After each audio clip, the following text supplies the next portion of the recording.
है कि बीजेपी आने वाले चुनाव में मुफ्त वाली घोषणाएं अपने मैनिफेस्टो में शामिल नहीं करेगी। जानकारी के मुताबिक छात्रों को मुफ्त लैपटॉप, टैबलेट या फिर साइकिल देने की जगह किश्तों में बिना ब्याज का लोन ऑफर किया जा सकता है। 10वीं की जगह 8वीं के छात्रों को 70% अंक लाने पर वजीफा देने की घोषणा हो सकती है। आसान किश्तों पर लोन ऑफर की घोषणा भी की जा सकती है। कहने का मतलब ये है कि बीजेपी रेवड़ी वाली राजनीति से बाहर निकलने और आने वाले चुनाव में दूसरे दलों की जमात से खुद को अलग दिखाने की कोशिश करती नजर आ सकती है। रेवड़ी कल्चर वालों को लगता है कि जनता जनार्दन को मुफ्त की रेवड़ी बांटकर उन्हें खरीद लेंगे।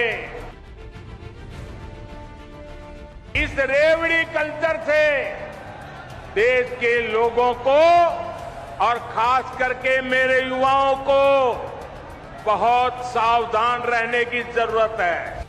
फ्री पानी, फ्री बिजली, फ्री राशन, फ्री स्वास्थ्य सेवाएं और अभी न जाने क्या क्या। चुनाव आते ही हर बार हर साल मुफ्त की राजनीति अपने परवान पर होती है। राजनीतिक दल कोई भी हो, प्रदेश कोई भी हो और चुनाव कोई भी हो, सियासत के सूरमाओं को मुफ्त की राजनीति सत्ता में पहुंचने का आसान रास्ता लगती है। लेकिन बुंदेलखंड एक्सप्रेसवे के उद्घाटन के दौरान पीएम मोदी ने जो कहा, उसके बाद ये माना जा रहा है कि कम से कम अब बीजेपी के घोषणा पत्र में मुफ्त की सियासत का पन्ना नहीं होगा।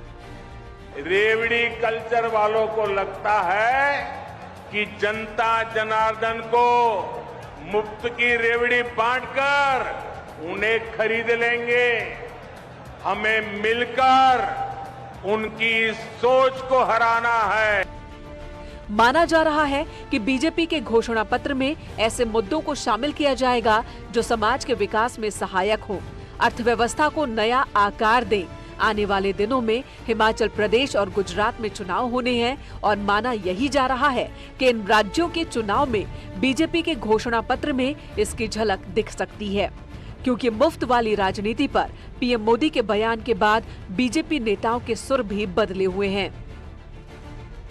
देखिए, माननीय प्रधानमंत्री जी का एक एक शब्द मुझे लगता है हम सबके लिए पाथे का काम करेगा। ये फ्री का जो कल्चर है, ये जो लोग कर रहे हैं, इसका मतलब है कि उनके अंदर अपना पुरुषार्थ नहीं है। पार्टी मानती है कि ऐसे वचन देना चाहिए जो हम पूर्ण कर सके, ऐसे वचन। और इस प्रकार की जो एक बहुत ही सस्ती जो राजनीति है, मैं समझता हूं कि इस प्रकार की राजनीति देश के भले के लिए और गरीबों के कल्याण के लिए और लॉन्ग टर्म के लिए ठीक नहीं है। लेकिन केवल चुनाव जीतने के लिए लोक लुभावन नारे देना, फ्री की घोषणा करना, जैसे दिल्ली, पंजाब जैसे राज्यों में केवल चुनाव जीतने के लिए। ऐसा नहीं है कि बीते वक्त में बीजेपी ने मुफ्त वाली राजनीति में कोई योगदान नहीं दिया है। कोरोना काल में केंद्र की बीजेपी सरकार ने मुफ्त राशन योजना की शुरुआत की, जिसके बाद यूपी में भी मुफ्त राशन वितरण शुरू हुआ। अलग अलग राज्यों में चुनाव के दौरान बीजेपी ने मुफ्त वाले कई और वायदे किए हैं। दिल्ली में आम आदमी पार्टी की सरकार ने शर्तों के साथ फ्री बिजली, फ्री पानी का वादा किया, जिसका नतीजा ये रहा कि आम आदमी पार्टी की लगातार दूसरी बार पूर्ण बहुमत की सरकार है।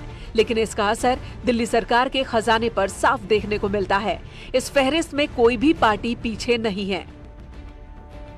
बीजेपी माने बड़का झूठा पार्टी, ये सारा झूठ चलाते हैं। अगर मुफ्त का बंद करना है तो ये प्रधानमंत्री जी मुफ्त की मुसाफरी दुनिया में करते हैं, उसके लिए करोड़ों का हवाई जहाज लिया, बंद करो। आप ये फजूल का खर्च कर रहे हो, सेंट्रल विस्ता प्रोजेक्ट हजारों करोड़, 22,000 करोड़ आप क्यों डाल रहे हो, बंद करो उसको।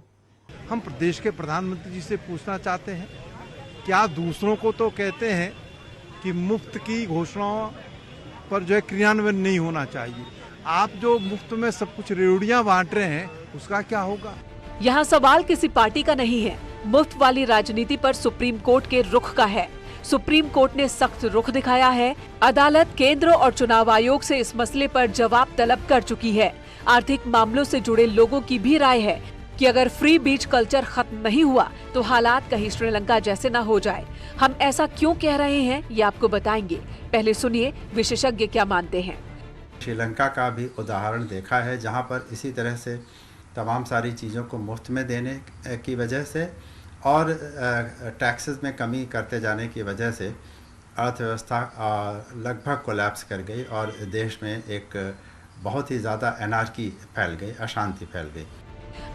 दरअसल बीते दौर में उत्तर प्रदेश में फ्री लैपटॉप और फ्री टैबलेट की राजनीति अपने चरम पर रही, तो दिल्ली में फ्री बिजली पानी से लेकर डीटीसी की बसों में महिलाओं के फ्री सफर का मुद्दा गर्म रहा। लेकिन सवाल है कि मुफ्त वाली राजनीति हमें कहां ले जा रही है। फिलहाल बीजेपी इस तरह की राजनीति से हटती नजर आ रही है। आने वाले हिमाचल गुजरात चुनाव में बीजेपी मुफ्त की रेवड़ियां नहीं बांटेगी। घोषणा पत्र में कोई भी ऐसा वादा नहीं किया जाएगा जो मुफ्त देने वाला हो, क्योंकि बीजेपी का मानना है कि जनता का विकास गुड गवर्नेंस से होता है, ना कि झूठ की रेवड़ियों के कोरे वादों से। कैमरा पर्सन विपिन के साथ रचना, न्यूज़ 18 दिल्ली। आमतौर पर देखा जाए तो मुफ्त वाली राजनीति की शुरुआत दक्षिण भारत से